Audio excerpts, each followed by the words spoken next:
Welcome to special drive. నేను ఆశ. త్వరలో జరిగే బీహార్ అసెంబ్లీ ఎన్నికలు దేశవ్యాప్త చర్చకు దారితీస్తున్నాయి. గతంలో ఎన్నడూ లేని విధంగా అన్ని వర్గాల చర్చ జరుగుతోంది. ఎలాగైనా గెలవాలన్న లక్ష్యంగా పార్టీలు కూడా ఇప్పటి నుంచే సమాయత్తమవుతున్నాయి. ఎన్నికల ముందు సిఈసి చేపట్టిన ఎస్ఐఆర్ ఇప్పుడు హాట్ టాపిక్ గా మారింది.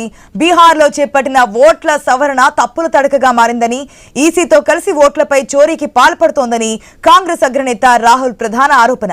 రాహుల్ ప్రస్తావించిన అంశాలను కేంద్ర ఎన్నికల సంఘంతో పాటు బీజేపీ కొట్టిపారేస్తున్నాయి. రాహుల్ మాత్రం వెనక్కి తగ్గడం లేదు. ఢిల్లీలో ఏకంగా పవర్ పాయింట్ ప్రెజెంటేషన్ తో ఓట్ల చోరీ జరిగిందంటూ హడావిడి చేశారు. ఈసీ చనిపోయారని చెబుతున్న ఓటర్లతో చాయ్ తాగి ఆ వీడియోను సోషల్ మీడియాలో పోస్ట్ చేశారు రాహుల్. పార్లమెంటు వర్షాకాలపు సెషన్ మొత్తం ఓటార్పణం చేశారు.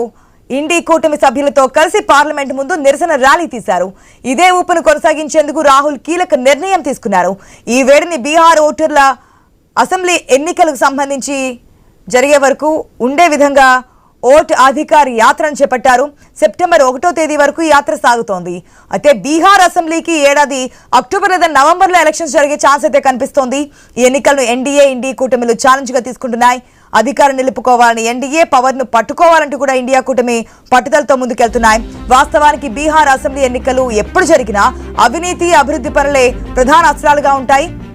ఇప్పుడు మాత్రం ఓటు చోరీ ప్రధాన అంశంగా మార్చేందుకు రాహుల్ చేస్తున్న ప్రయత్నం కొంతవరకు సఫలమైందన్న వాదన వినిపిస్తోంది.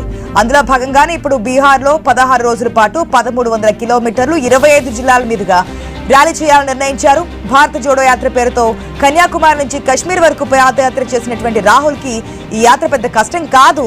కాకపోతే ఒక రాష్ట్ర అసెంబ్లీ ఎన్నికలు జరుగుతున్న తరుణంలో అక్కడ ఈ స్థాయిలో యాత్ర చేయడమే ఆసక్తికరమైన చర్చగా ఉంది. ఈ యాత్రలో ఇండి కూటమి పార్టీలైన ఆర్జేడీతో పాటు లెఫ్ట్ పార్టీలు కూడా భాగస్వామ్యం కాబోతున్నాయి. రాహుల్ చేపట్టిన ఈ యాత్రపై పెద్ద చర్చ సాగుతోంది. ఈ మధ్య జరిగిన అసెంబ్లీ ఎన్నికల్లో కాంగ్రెస్ చావు దెబ్బతిందంటూ మనం చూస్తున్నాం.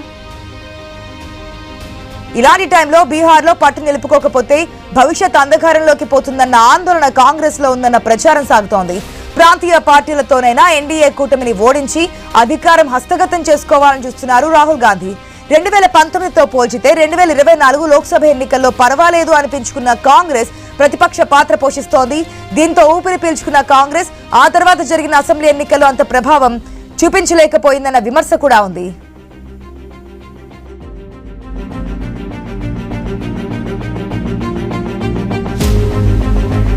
అందుకే బీహార్లో కూడా సుదీర్ఘకాలం యాత్ర చేస్తే కొంత వర్కౌట్ అవుతుందన్న భావన ఉంది.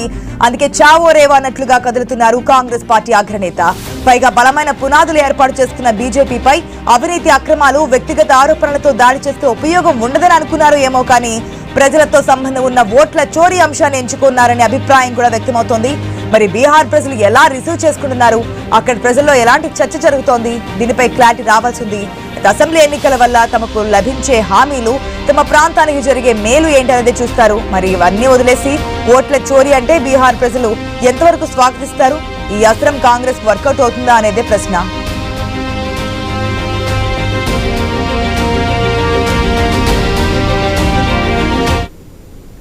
అయితే కాంగ్రెస్ ఓట్ల అంశాన్ని భుజాన వేసుకుంటే బీజేపీ కూటమి స్థానిక అంశాలతో పాటు ఆపరేషన్ సింధూర్ ప్రచారంతో ముందుకు పోతోంది. ఇక సీఎం నితీష్ కుమార్ కూడా వచ్చే 5 ఏళ్లలో 1 కోటి ఉద్యోగాలు కల్పిస్తామని ప్రకటన చేశారు. బీజేపీ పెద్దలు స్థానికంగా అభివృద్ధి పనులను పరుగులు పెట్టిస్తున్నారు.